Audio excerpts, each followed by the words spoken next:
be there.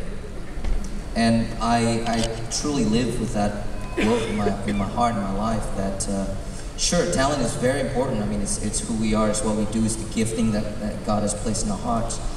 But character, which is heart, which is passion, compassion, that's truly needed in what we do, especially in a setting where it's a church, because we're all about the church. It's never about personal ministry, it's never about personal gain, it's always about making Jesus famous, you know, wherever you are. In our case, it's in Jakarta, Indonesia.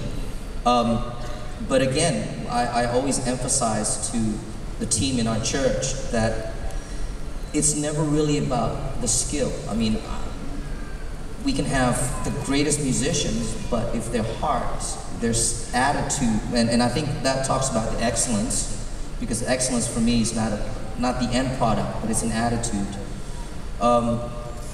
If you keep that heart, if you keep that attitude where you know you're trying and you're giving your best every single time, going the extra mile every single time, and I think we're going to create that culture where the skill is needed, of course, but it's not what's going to drive you, and it's not going to be the one that's going to be consistent and adds the longevity to the ministry in the church.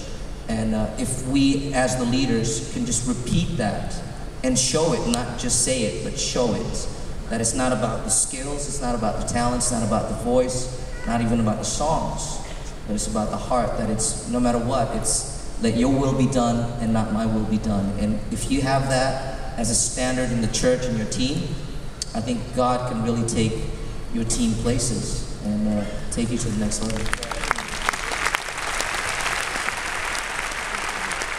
Just throw to you, Rubes, quickly on that one. Have you got like just some real simple, because you're very hands-on with the team in Sydney, and undoubtedly there are some highly skilled people that have grown. They haven't, you know, some